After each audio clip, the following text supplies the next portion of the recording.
for us, aren't they? So welcome. Thanks, Carl. Thanks, Diane. Thanks, Bergen.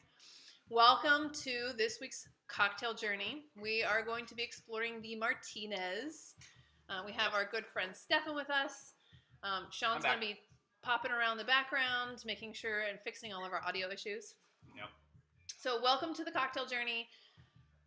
Today, the Martinez. We also just wanted to let you know about a little bit of a new structure going forward. And so I just wanted to let you know, for those of you who are joining us for the first time, this is what you're going to experience over the next hour. We are going to make a Martinez. It's going to be beautiful. One of the things that we love and that we pursue at the cocktail journey is making simple classic cocktails exceptionally well. And so that's what the focus of the first 20 minutes or so is going to be on, is how do we make the simplest version of this cocktail, the classic Martinez, really, really, really well. And Stefan's going to share lots of tips about how to do that, from stirring to dilution to ice use and measuring, etc. And then, if you have any questions throughout any of this, please put it in the chat. We're probably going to hold most of the questions, unless they're relevant to the specific technique that we're talking about. We're going to hold all those other really interesting things towards the end, and really focus first on the classic Martinez, where it comes from, what that history is. And then about 25, 30 minutes in, we're going to start talking about where you go from there. And this is where we love this audience engagement and hearing from you about what your perfect version of the Martinez is. And we'll talk about variations, and we'll talk about substitutions, and we'll talk about how you can mix it up and go to the next step in your Martinez journey, should you choose. And then we can work on implementing some of those changes. So you can make your second cocktail by mixing it up. Feel free to ask questions at any time. We'll just we'll kind of hold the answers of the questions to the appropriate time. We get so excited about the dialogue, but we realize we need to start with the basics for those of you who are new to cocktails as well as new to the cocktail journey, and then we're going to go to sort of level up about halfway through, so that you can explore, based on some of the things we've discussed and learned, what you want to do next. So, without any further ado, for those of you joining us new for the first time, my name's Rachel Eva, founder of The Cocktail Journey and Standard Spoon. And this is Stephen Kurpinsky, who's a longtime bartender, friend of ours as well, as very knowledgeable in all things cocktails and bartending. 20 years in cocktail bars, and currently running around the country for Mr. Black Cobra Liqueur. So. Yes, which is lovely. I just found out that one of the local establishments here who makes a lot of adult ice creams makes a coffee liqueur with Mr. Black ice cream. Oh yeah, it's like an Oreo crumble goodness. Yeah, boozy. If anyone's in San Diego, that's Metal Bar and Restaurant downtown in the Gas Lamp. They have a whole beautiful artisan spirits and cocktail ice cream menu. One of these days they'll throw it in dry ice packet. There is a team out of NYC that's doing it called Oddfellows. They've just launched a Irish coffee ice cream that they'll actually ship around the nation. So you can look them up. Yep. Ice cream. We'll do something on ice cream. Yeah, we'll work on that. That's not really part of the cocktail journey, the core component of the cocktail journey. So back to the Martinez, you'll want a gin, definitely. You'll definitely want to prefer a gin today. We'll be using dry gin. The original recipe did call for Old Tom, which is a gin that has sugar added to it. You'll need some sweet vermouth and some Maraschino Liqueur, just a touch of Maraschino Liqueur, and some orange bitters. So that's kind of what you'll need to make this drink. I'll let everybody grab those ingredients for just one moment while I get some ice and what have you situated. Then we'll get moving. Yeah, thank you, Stephen. Awesome. So Stephen's going to prep his stuff.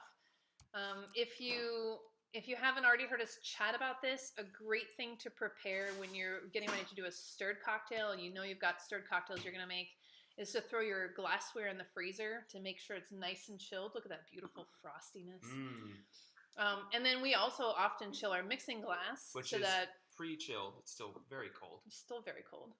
And then what I'm going to do is I'm going to drop the basic recipe into our chat so that you have that there to reference and follow along. Cool. Yeah. So Take it away, Stephen. While she does that, we're going to go ahead and start building this drink. And for those that have been on this cocktail journey already with us, some of this, what you'll hear here with just building a cocktail, will be something you've heard me say before, but I think it's really important to stress it, not just for people who haven't heard me talk about how to properly stir a cocktail, but also just to reinforce what we all know to ensure that we're creating some really good habits in our own home bar. Something that I think is really crucial to doing anything in life is to really concentrate on doing it well, and then having it become kind of second nature. I think a lot of the times, when I was starting to bartend, I would have a lot of like, I know I should be doing this, but I'm, getting a little lazy or whatever. And it does change the overall taste of the cocktail at the end. So grab your gin, grab your sweet vermouth. We're going to start making this cocktail. I always start with the cheapest ingredients first. So we'll just go ahead and start here with Angostura Orange Bitters. We'll just do 2 quick dashes of that. Just like so. And a dash is a full-on in and out, like not just like a little nip. You want to go all the way from up and down, just like that. Get it all over the place. And then the next thing we'll do is we're going to do just a bar spoon of Maraschino Liqueur. We're using Luxardo, but there's a couple other great options out there. We'll just go ahead and do a quick bar spoon. You don't need a whole lot of this beautiful dry cherry Maraschino, Marasca cherry liqueur. I had a lot of fun researching that. Right? When I was looking up and learning more about Marasca cherry liqueur. So good. A little goes a long way. And then next up, we're going to go ahead and use Carpano Antica. It's a really distinct sweet vermouth. It has a slightly higher amount of sugar than something like a Noli Prat or a French style vermouth. But it's great in cocktails. It does change things a little bit. There's a lot of beautiful notes in here, lots of beautiful herbs and spices. We're going to do 1.5 ounces. This is in equal parts from here on out, the vermouth and the gin. 1.5 ounces is what we're doing, but I never tell people how to pour in their own home. If you want to make a bigger drink, just make sure you have a larger serving vessel at the end. And then we're going to go ahead and use a dry gin. I brought a couple today. We'll go ahead and start with something that's more on the classic end. This is a Junipero gin from San Francisco. It's a little heavy on the juniper, which I really like, that kind of Christmas tree vibe. But it's really well balanced. It's not overly, it's not too much.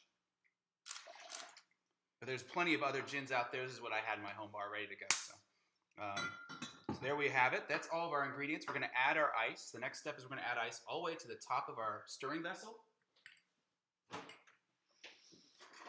I learned about this from another friend of ours who is a bartender. Why you add ice all the way to this top of your stirring vessel, because I think when I first started making stirring cocktails, I just added the kind of ice that I thought I needed. Yeah, like just a few cubes down at the bottom. Just a few cubes. Yeah. And then as you stir down, it sort of becomes a little almost slushy. And he talked about how this ice up here while you're stirring creates this buffer of cold air also between the outside air and the cocktail. Yep. And then really helps as you stir down that you don't run out of ice to chill that cocktail as it dilutes. I'm going to make I'm going to make a little bit of noise, so you might not hear us talk. You can watch the thing go down. You want to stir your cocktail.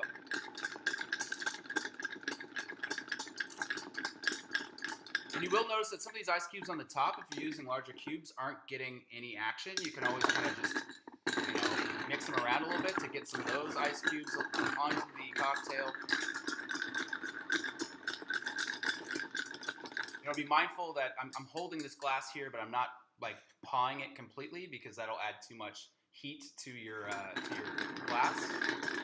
Just holding it down so it doesn't start drifting off on it. Now that we've started to stir this cocktail, so it's starting to get diluted a little bit. It's starting to get cold. It's no longer going to over dilute super quickly because the cocktail itself is starting to cool down pretty considerably. I can talk to you briefly about how I like to stir with the spoon. If you're making multiple cocktails for friends or family, you can eventually start to get some fatigue depending on what muscles and what muscle groups you're using. Generally, you want to use as many as possible. So basically, these are the two fingers that are doing all the real work. Everything else is just kind of holding it together. It's basically, I'll show it to you in just a moment, but you kind of see the way I'm doing it. I'm not doing this where I'm not moving my wrist, which can really hurt your wrist.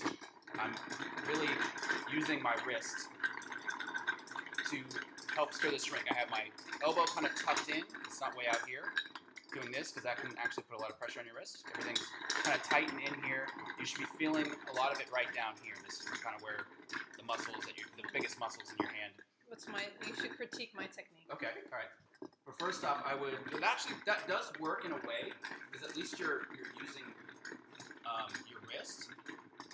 But over time, just only using these two can actually put. I don't do this one. I do. Yeah. This. So I'll show you later after we don't have ice in it, kind of what it looks like. That's kind of how to stir a drink. It is now super cold, so we can go ahead and strain this directly into our chilled coupe glass. So this is a Nick and Nora that works really well. You can pull your stirring vessel or stirring spoon out, and you just want to. I'm using a julep strain. This is what this is called. You can use a Hawthorne too, which is the one that has the like kind of spring-looking thing there. Just want to hold it in there to keep all the ice back, and then pour directly into the cocktail glass, like so. And then we're going to go ahead and garnish with an orange peel. And we have it garnished. So Yes, we do. we do. And then just that peel is giving you just a little bit of pith, not very much. And what we want to do is just express that over the drink like so. Kind of rub it against the side of the glass if you'd like to. And then you can just put this directly into the glass. If you have a pick, you can pick it, kind of flag it off. But that just works just like that. And that is the Martinez cocktail, a drink that originated in the 1800s. Trying to put that in focus. Yeah, right. For you guys.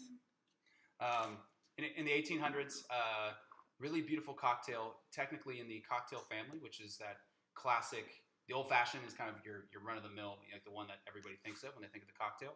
But it's some sort of a combination of spirit, water, sugar, and bitters. And that is the cocktail. I'm going to go ahead and give it a go, if that's all right. Mm-hmm. It's beautiful aroma already. And that is spectacular. It's a sweeter cocktail. If you're used to like a martini, it's going to be a little sweeter than the martini. Even if you're using a 50-50 martini with a blanc vermouth, you're going to get more sweetness in here, which will actually bring out a lot of the herb notes in both the vermouth and the gin, and it'll help kind of balance a lot of those flavors to let you really kind of poke them out more. I think a dry martini. You get a lot of the juniper and really subtle notes of everything else, and a pretty heavy citrus if you're garnishing with a lemon peel. Whereas this drink, you're getting this huge explosion of kind of like all this herbaceousness. You're getting a lot of that stuff, but there's enough sweetness on your palate to really kind of let it all happen. And it's not cloying at all, especially how we stirred it. Which something I always tell people if they're stirring a cocktail. If you're going to pour it over ice, like an old-fashioned, you kind of tend to err on the side of slightly under-diluted because as it sits on that ice, it's going to continue to dilute. And if you over-dilute it already, you've lost the cocktail and you haven't even had a chance to try it. Whereas wherever I stir this, wherever dilution I get, whatever that point is, it's not going to add any more, right? Like we didn't add any ice on here. There's no way it could get any more water into this cocktail. It won't get any colder than the minute I pour it in. It'll only warm up. So yeah, you really want to kind of almost err on the side of slightly over diluted if you're not sure, to make sure it's extra cold and it's not overly cloying or overly boozy. So we did stir it for a pretty good length of time, probably about 30 seconds more than I would an old fashioned. So, would you always serve this cocktail up, or would you serve this it on the rocks is an too? up cocktail in my opinion. This amount of vermouth makes it a really soft, like a softer cocktail. It's already more diluted because you're using a fortified wine as opposed to a spirit.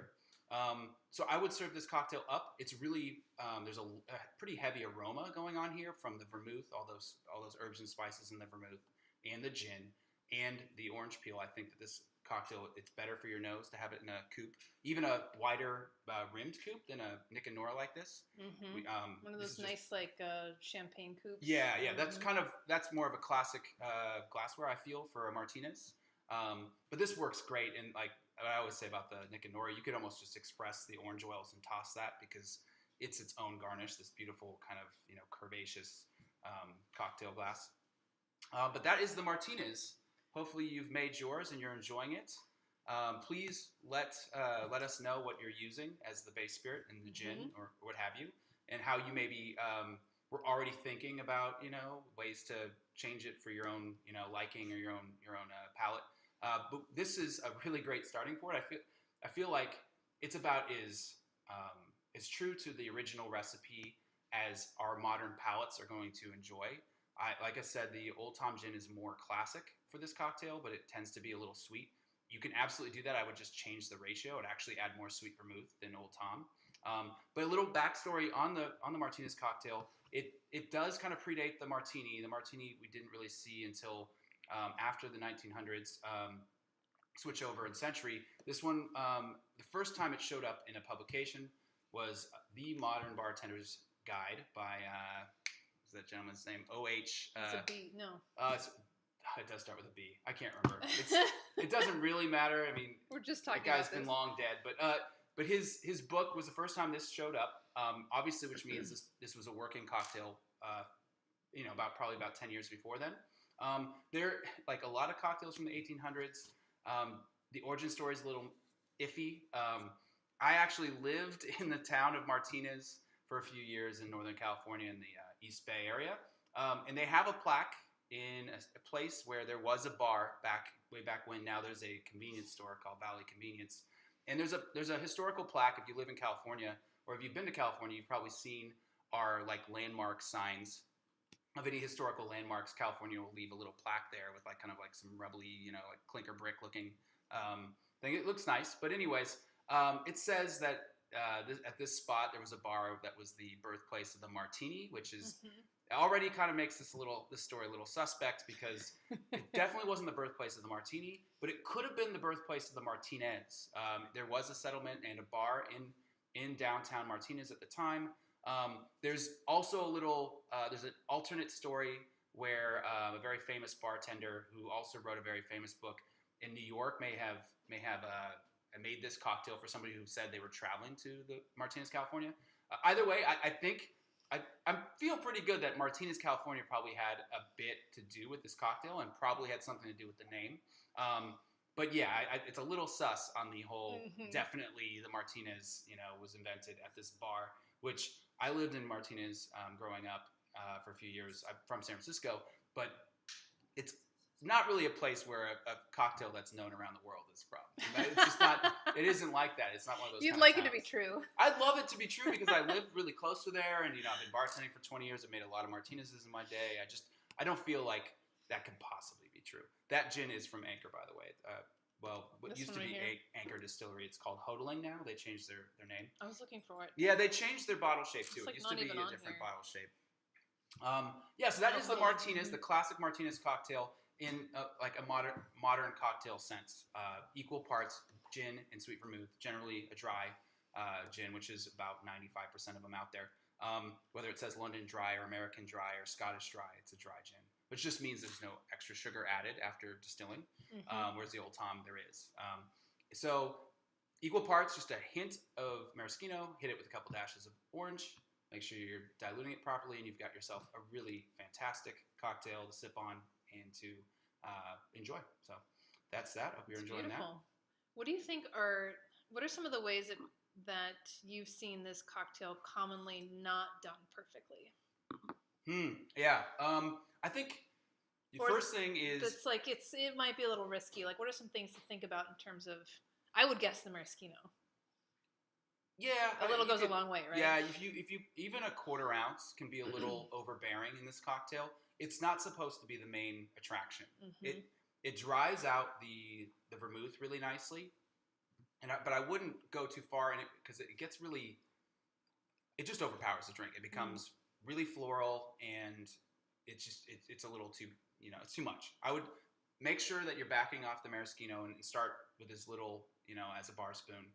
An eighth of an ounce, and you can always add more if you're like, I really love that flavor. I love other maraschino cocktails, which we'll be definitely getting into it at some point. Then you can always enhance. The other thing, always chill your vermouth. Vermouth is wine based. It's not spirit based. It is fortified, but it will over time oxidize and really change the flavor. The one thing about Carpano is that there's a higher amount of sugar content, just a little bit. I mean, it's not really sweet, but it's a little sweeter than other sweet vermouths. So this is a little bit more shelf stable without being in a fridge. But generally, I mean, this is ice cold. We brought it right out of the fridge right before we started the broadcast tonight, and it's perfect. I don't taste any extra oxidation from what it's supposed to taste like, and it's a delicious cocktail, just how it is. I love gin cocktails of all kinds. Mm-hmm. I don't often see them sort of like in this kind of Manhattan style with the Right. vermouth, and so Right. I think that it's a really neat expression of a classic gin cocktail Mm-hmm. that wasn't necessarily top of mind for me when I thought about classic cocktails. I feel like this cocktail. I mean, the Manhattan came back so quickly with the cocktail renaissance. It was really the first one that like it was like everybody got into the old. I feel like actually the Manhattan kind of got a bigger push before even the old fashioned came back. Because it was still that like up martini style Right, kind of like right. Yeah, because I guess a lot of people were doing, like they were getting away from the lemon Manhattans. drops and they were converting to like Totally, yeah, the and like Manhattans maybe. I mean, you still have the every bar had those bright red maraschino cherries, which was easy to garnish with a Manhattan. So Manhattans came back super fast. There's other cocktails in this category that I feel like got shine. Obviously, the martini, the old fashioned. All these cocktails, I feel like the Manhattan or the Martinez kind of got left out of that shuffle for the longest time. And I think a lot of it has to do with there's just very few vermouths, so you like, yeah, you could have the cocktail and it could be made correctly, but like if you don't have anything else to kind of modify it and make it your own or change it up or really get excited about it, I feel like when now there's like 20, 30 amazing vermouths out there in the market that you can really play off of this cocktail and kind of use this cocktail as a base to decide which vermouth you really love. That's when the Martinez started to get a bit more. It's also like the name is like super close to Martini, and there was like the Martini was this, and then the old fashioned went like that, and the Martini started doing this, especially the vodka Martini. So yeah, I think there was a little stigma with the name. Like, is it really different than the Martini it's like a little boozy? This is obviously a more balanced, like true cocktail version of a Martini. But yeah, that's kind of where we're at with the Martinez. I think it's a delicious cocktail that gets overlooked. It just like other Manhattan variations, like the Green Point, which has just a hint of green chartreuse. I think that's an incredible Manhattan variation that I don't feel like a lot of people know about. Maybe they're not on the Thrillist lists or the Punch drink lists and stuff like that, but they should be. So we want to hear from you. And I put this in the chat too. What do you like about the Martinez as you've made it? Where do you want to go from here? What do you not like about it? Because this is a great time. I always take advantage of this and say, how do I make this less sweet if it was too sweet for me? Yeah, I mean, I think a lot of bartenders who don't have a sweet tooth will split the vermouth with a dry vermouth.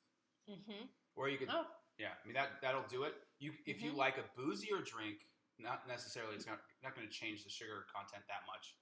I would go 2-1 instead of equal parts. I would do 2 parts of gin and 1 part of sweet vermouth or blanc or dry, and that would change it. Also, like I said, if you wanted to be more historically accurate with your cocktail, you could definitely use an Old Tom. I would just I would do the 2-1, but I'd flip it. It would be 2 ounces or 2 parts vermouth and 1 part Old Tom. And that's a really tasty cocktail too. And that was something, I think the first time I really started researching the Martinez was in and around 2013, 2014 when Imbibe posted a whole article on the Martinez, and I think it was in one of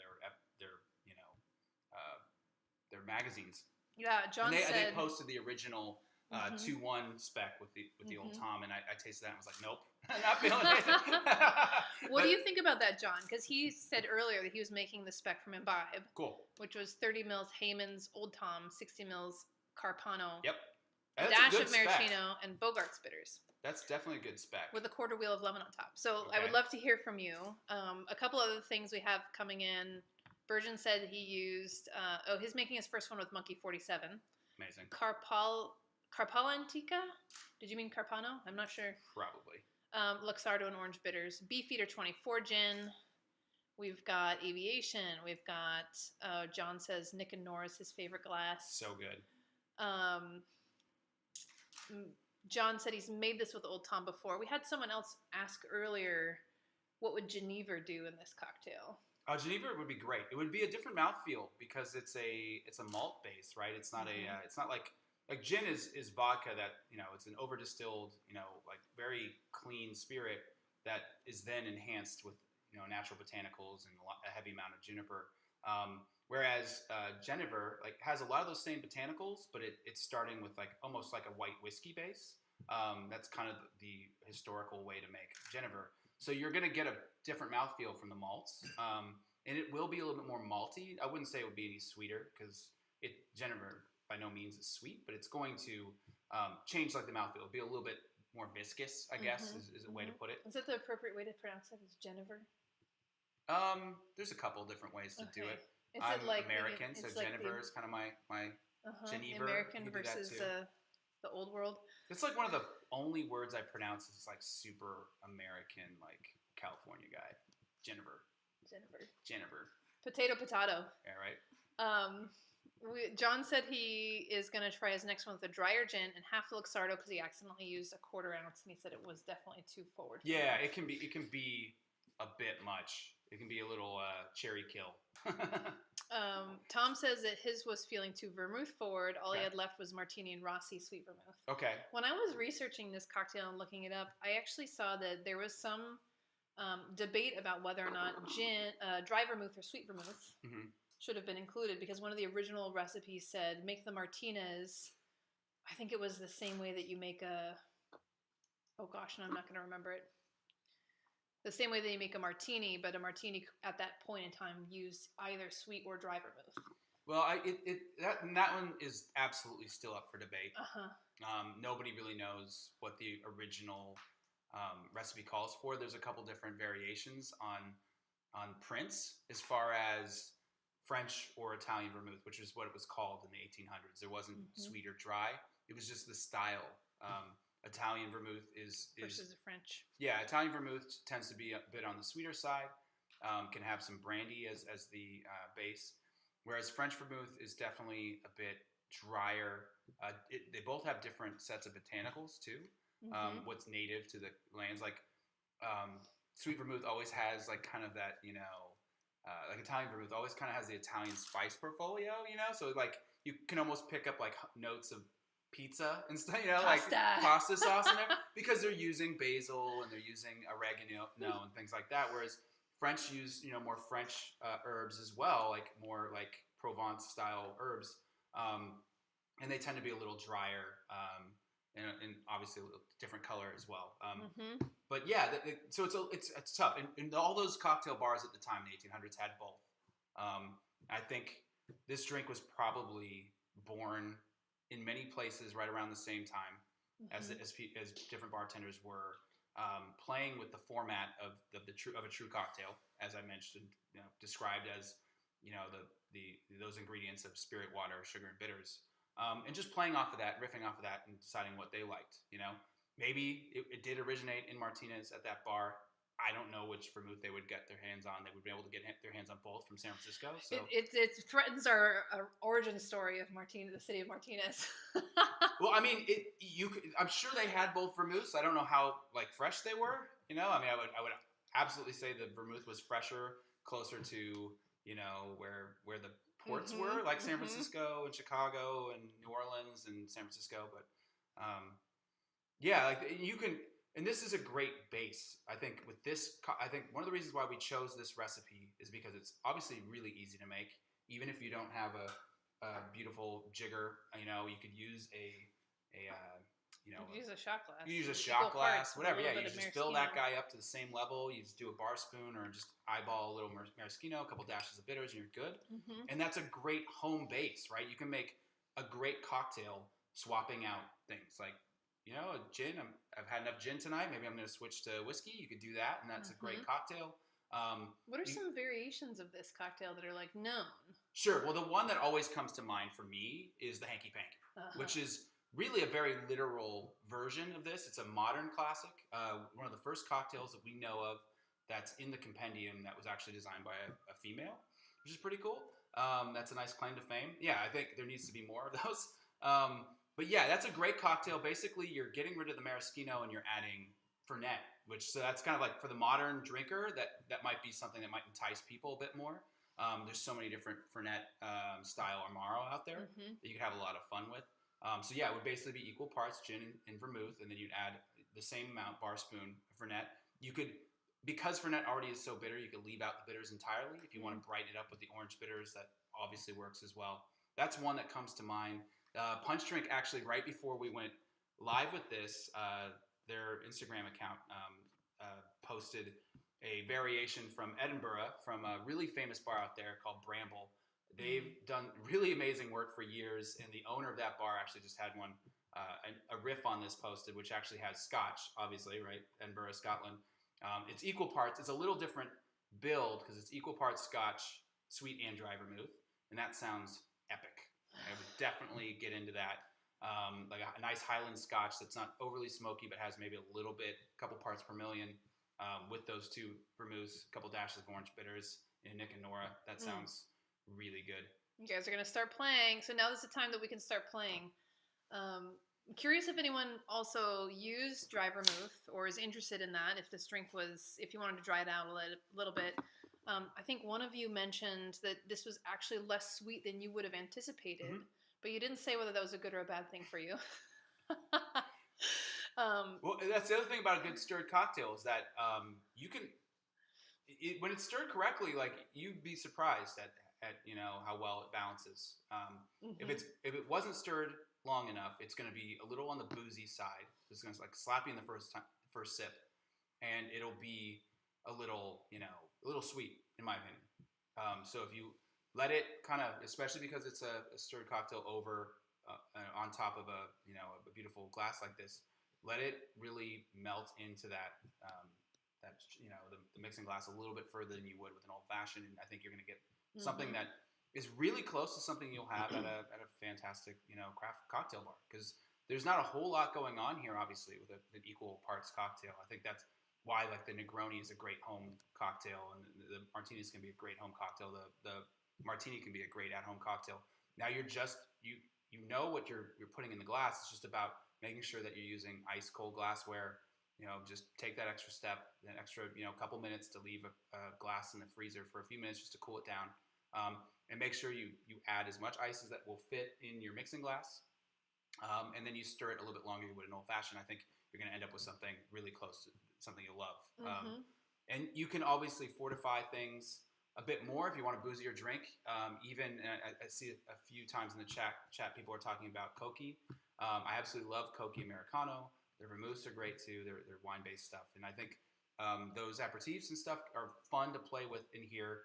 They will have a slightly higher Brix level, a little bit higher sugar level, so you can just manage that, right? Like you can back off, you can back it off a little bit, maybe do 2-to-1 gin to Koki and stir it. Make sure you stir it about as long as we did, and you'll end up with something really delicious. And you can always, play with it from there, from how you like it at home. But yeah, great. I've always suggested Koki as a way, something just slightly away from your usual vermouths. And I absolutely prefer it over Lillet because it's closer to the original Lillet formula. Not that I don't like Lillet. I love to sip on it with soda and a lemon peel. But I mean, for cocktails to add that gentian base, I think Koki's the play. Nice. So we're gonna make another cocktail now. Yeah, let's make them. We're gonna play. You play too, in whichever we have way Fernet, you want so I feel like we should just do a hanky. We do have Fernet. So if you have Fernet and you want to make a hanky-panky with us, that will be a version that we can do. Some of the other ones, again, that Stephen mentioned is you could do, if you wanted a Genever, or we don't have a Genever, right? Actually, I have this really cool gin, though, that I think it'll play really well with the bergamot against the Fernet. I disappeared, but we have all this extra bottle storage under our bar. Yeah, there is. I have this boxer gin, which I'm really kind of fond of right now because I work for a coffee liqueur brand. Bergamot and coffee is this really awesome marriage. So I've been using this a lot, and I think this will actually pair really well with the cardamom, the heavy cardamom and Fernet. So let's do it. We'll once again start with a couple dashes of orange bitters to brighten that up, and then we'll go ahead and do. We'll just do the same. We'll do a bar spoon of Fernet Branca. And in our world, the bar spoon is about 1/8 of an ounce. Literally, there's a little extra in there. Yeah, well, I like a heavy Fernet, to be honest. I have a heavy hand for Fernet. But I also spent 25 years in San Francisco, and we're obsessed with it. It's like there's a bottle above every cash register at the bars. And that would be just Fernet Branca, not the Menta. The Menta will add this really strong minty. Which sometimes that makes sense, but I wouldn't recommend for this cocktail. you're gonna do like a julep variation, yes, I would. Absolutely. And you could probably use any Amari in the Fernet category if you have a different Fernet on hand. Yeah, the Valet from Mexico is delicious. There's a really beautiful one from the Czech Republic that I would check out. Fernet is not part of our 15-bottle bar, but it will be part of sort of the places that we explore from there. Because it's an Amaro, and Amari are fantastic. Yeah, but you can substitute any Amaro, like a Verna, which is in the If you've got another Amaro or in your bar, you can use that. Campari would be a fun one. It would make a really beautiful color. Obviously, be more orange peely.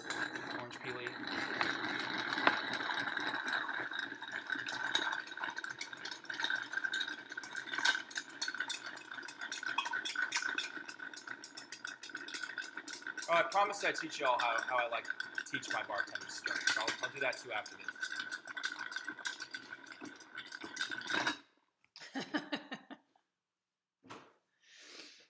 So if you're not going to make a second one the way that we're doing it with an Amari, then tell us what you're doing. Yeah, tell us what you're doing.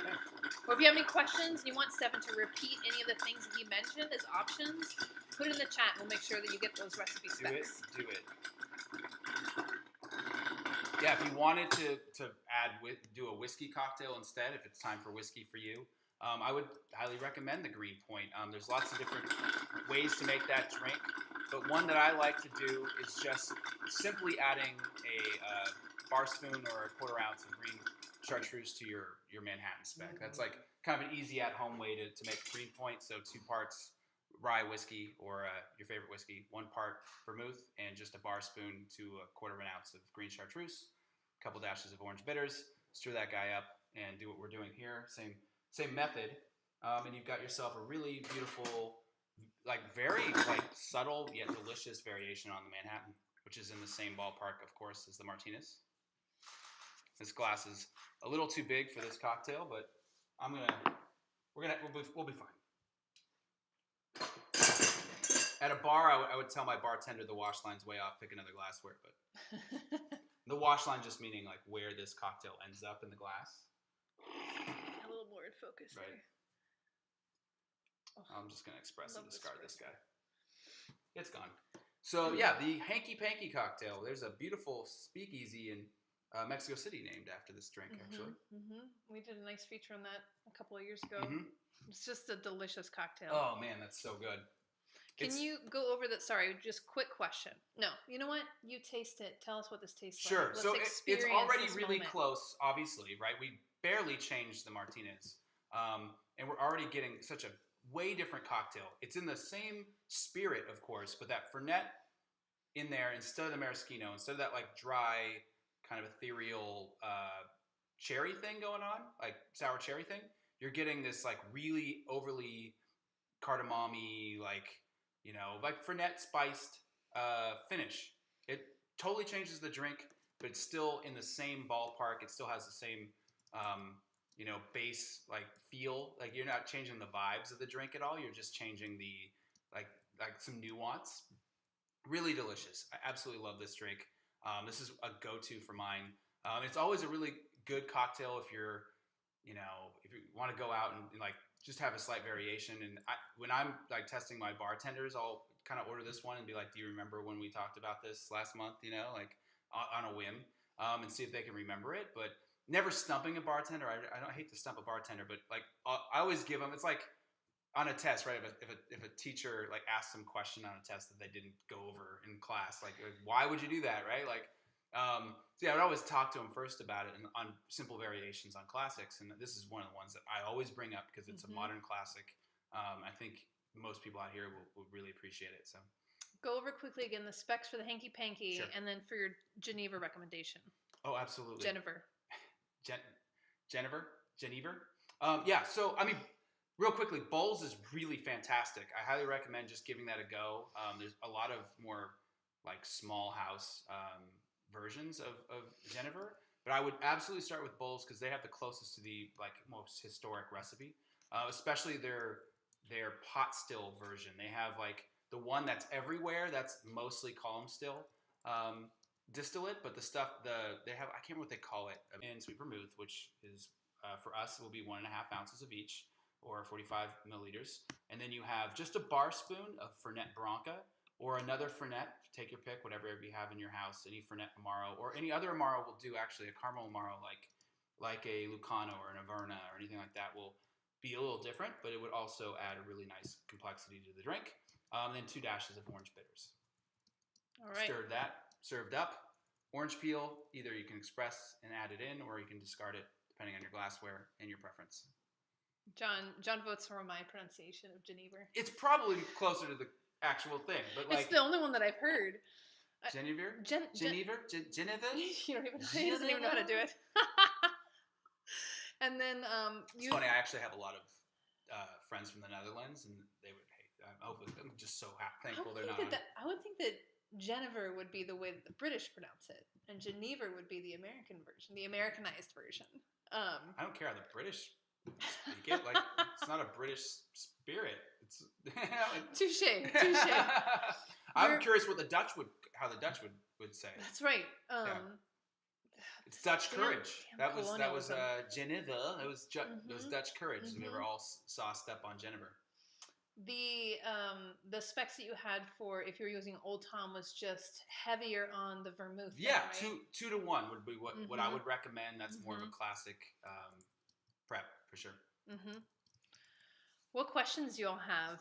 I think I saw one up there about thoughts on using like a spicy bitters, like a why not? You like spicy food?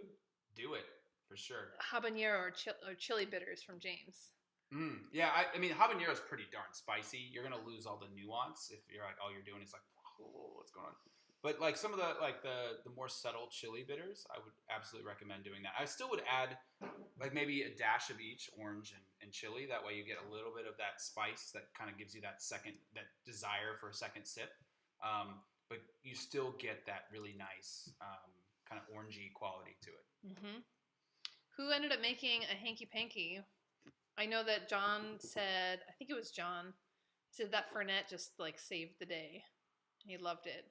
Mm-hmm. Yeah. Oh, he said you might save the one that you have sitting there.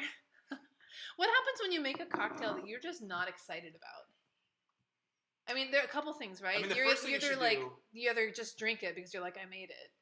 Don't feel like people always do that. They're like, well, I can't waste booze. I'm like, yeah, you can. Like, I do it all the time, but I mean, 20 years in the bar industry, I've seen plenty of booze wasted. Like if it was up to me, if somebody had, a cocktail they didn't like, it was just like, fine, like don't drink it. Like just don't drink it. Like, but learn from it, right? So like learn why you don't like it, and maybe it was too sweet, so you would back off the vermouth next time you try this drink, or if you just don't like gin and vermouth as a combination. Cool. Like now right? Like we did this today, and now that that's not really for you. Mm-hmm. Stay with the Manhattan. Stay with what you love. That's the cool thing about classic cocktails is that there's something that's going to really resonate and relate to everyone. I think a lot of these cocktails, because they are so inherently balanced, the trials and tribulations of 150, 180 years worth of history, right? Mm-hmm. They're all going to be pretty enjoyable. These classic cocktails, but you're still going to have drinks that are just like, yeah, it's not my favorite, maybe I'm a tequila guy, or a tequila gal, and this isn't for me. But I think this isn't this was your grandmother's gin drink, but it wasn't your mother's your mother's or father's gin drink. So a lot of people would be like, yeah, I just don't like gin, right? I like vodka martinis. Mm-hmm. I don't like a whole lot of vermouth. But when it's made like this and it's made correctly, I think it really does change things. Mm-hmm. And then if it's just a little bit off, you can always correct it, right? Like it's a little too, boozy. You can just throw it back over, the ice. Like I haven't dumped this out. You can just pour it back in there, give it another stir, and then pour it back in. It'll more diluted. More diluted. It'll be something you can probably enjoy better. Mm-hmm. I've had many times where I'm like, it's too sweet, and so you can just add, a little bit more booze, dry it out. Right. There's also absinthe will dry everything out. So if you're not opposed, that way. If you're not opposed to absinthe, then you can always add a dash of absinthe, and it'll dry out any drink. It'll give you this beautiful long drying sensation. And I think that like I feel this way, and Jamie, you hit it on the head too. It's like it's hard for me to waste alcohol when I'm going and, you know, going and buying these things at full price and or using Right. It's the last 2 ounces of Monkey 47. Okay, and well, I made it, and I'm like, Monkey 47 in the cocktail. I don't want you throwing it out, but I mean, anything else, like they'll make more. Don't worry about it. They'll make more. Yeah, it's fine. So one of the tips too is if you're making a new cocktail for the first time, you're not sure exactly what you're gonna, how you're gonna enjoy it or what you're gonna like.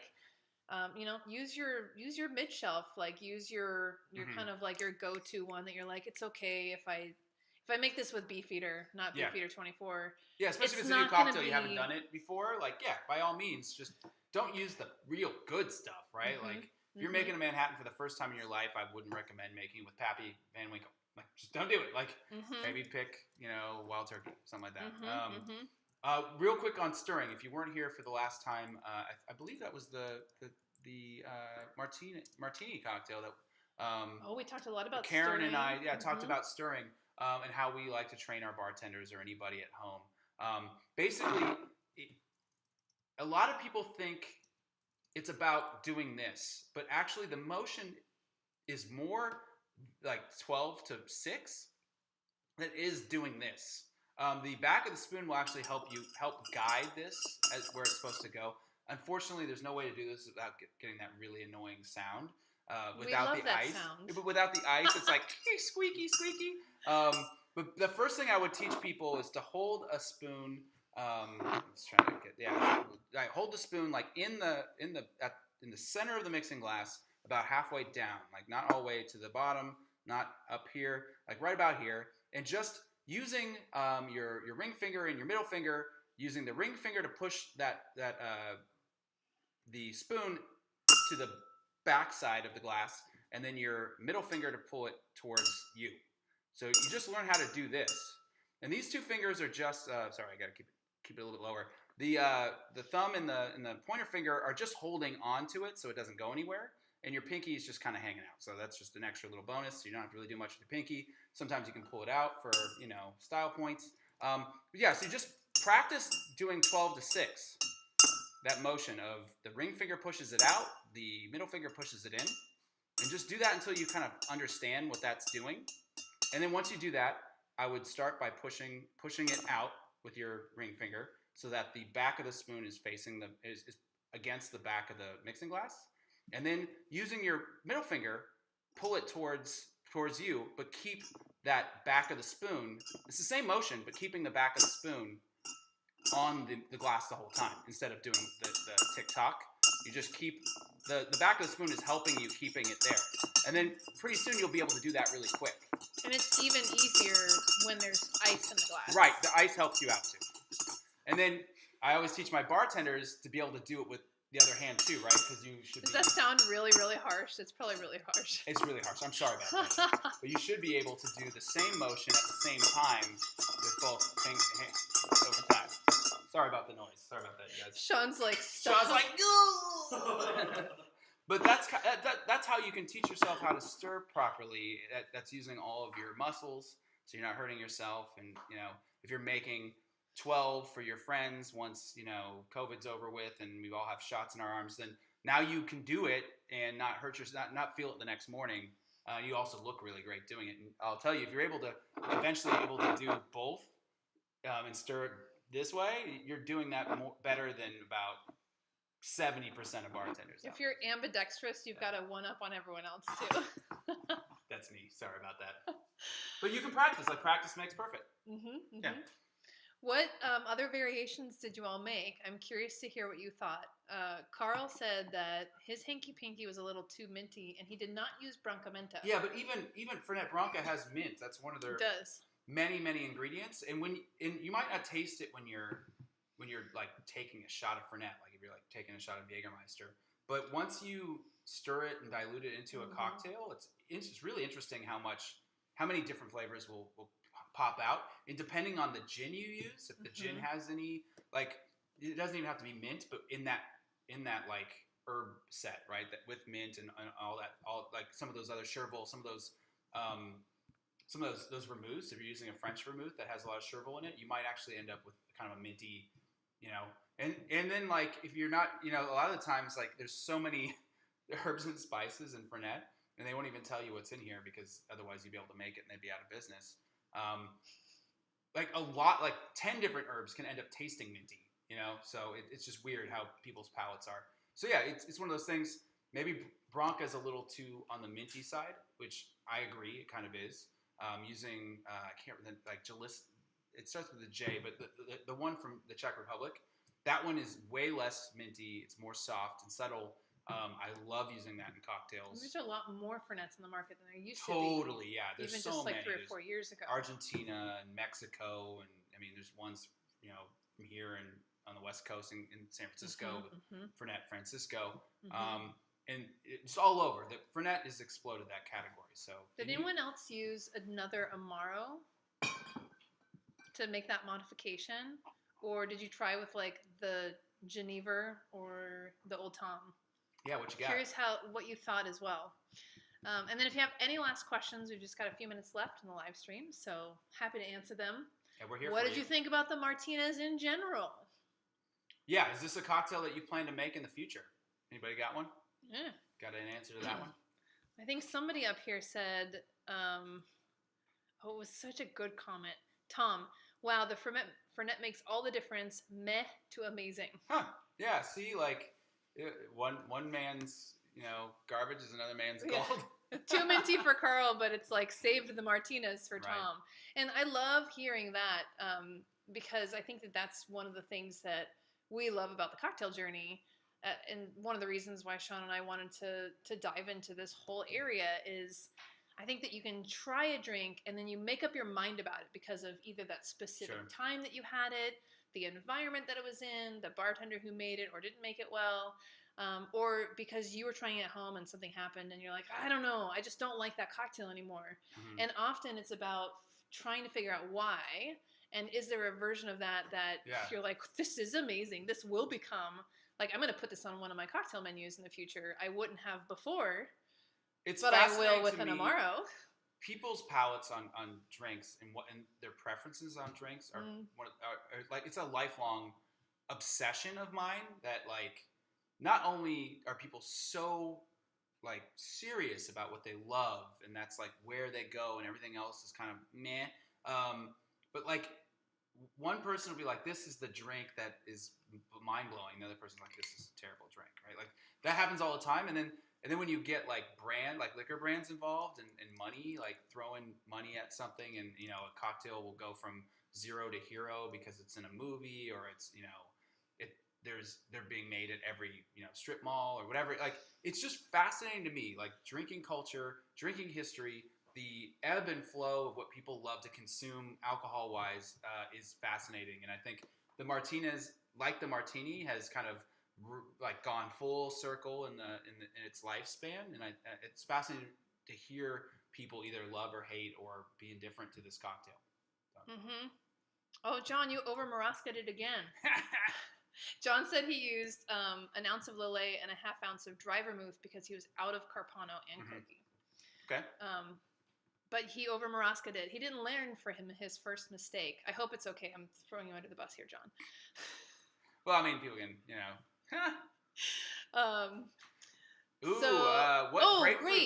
What grapefruit variant will we need for the Paloma next week? So next week we're doing the Paloma cocktail. And this is great. Stefan will not be here, but we'll have Brandon Curry back. I might be over here, like hanging out. You might be. Yeah, I mean, okay. It's hard for him to stay away. Oh, I know, especially if I'm in town. I'm probably about a month from like having to start travel for work a bit more, but Thursdays I'm trying to block out for you guys. But yeah, the Paloma's a great cocktail. Brandon Curry's going to be back. You guys saw him for the Negroni episode. He's one of our Negroni jabronis with the tattoo. Which you can't see now. I don't know why.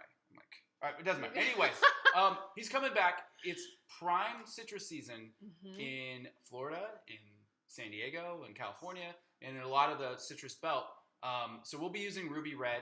That's really the key to this. You want that little bit of pop of sweetness along with the bitterness. If you use whatever what are the other varieties? Well, I mean, there's a bunch, right? But like that kind of grayish, yellow colored one that it's more bitter. Mm. We highly recommend using fresh grapefruit here. You don't want a can of grapefruit. And you can always, if you can't get a hold of that, you can always use like a grapefruit, like a high-end grapefruit soda, like Fever Tree and some of those other ones. You can use those as well. We'll make it a couple different ways. So we highly recommend. If you happen to have a bottle of Giffard Pamplemousse, they're going to talk about that. That's a really awesome like hack to get a really phenomenal Paloma. So I don't care what spirit you have or which bottle, but fresh grapefruit. Yeah. So it doesn't matter what spirit you got, but if you got fresh ruby red grapefruit, especially right now, you're gonna love it. You're gonna love it. Yeah. So highly recommend, get your citrus, get your grapefruit. John says pomelos work well in a Paloma. I find that they're typically very hard for me to extract juice from because they're just so unwieldy.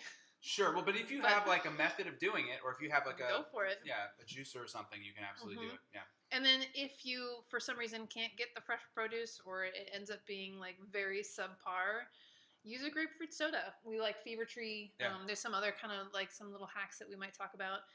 If you're on the LaCroix train or sort of like the sparkling water train, we're going to chat a little bit about like the Pamplemousse sparkling water with natural flavor. It's interesting. We should just get all We'll use it in combination with another ingredient. Bring in all the sodas. I'm going to come in. I'm going to be on that side. I'm going to be taking photos, and I'll be judging y'all. Really? No, we'll have a good time. The Paloma is one of my favorite cocktails. We're 15 minutes from the border to Mexico, so love it.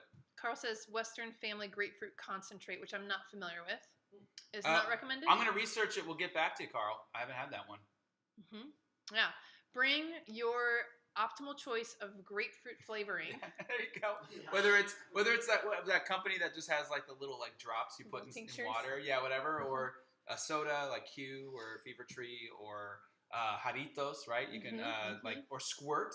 Squirt is in Mexico. It's like tequila, Squirt, very common. lime wedge, boom. That's a Paloma. So again, we're not going to be snobs. Yeah. Like whatever you have, bring your grapefruit version of.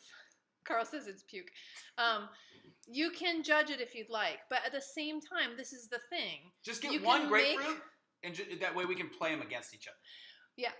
If you can, and if you're going to do soda, like at least try to get a fresh grapefruit. We'd love for you to try the fresh juice. Thank you, John. I didn't know the name of that company. Yeah. I see it all over Instagram. I just haven't had it. So next week, the Paloma, nice, bright, refreshing cocktail using tequila. We were chatting the other day. There aren't a lot of really old classic cocktails that use tequila, so like we revel in the tequila wasn't around in like San Francisco, Chicago, New York, and New Orleans in the 1880s. So we're doing a lot of gin and whiskey this year, but like we celebrate those moments for tequila, and we will do a lot of rum cum. We're gonna go full on. We might even broadcast from Mexico when we do the margarita, right?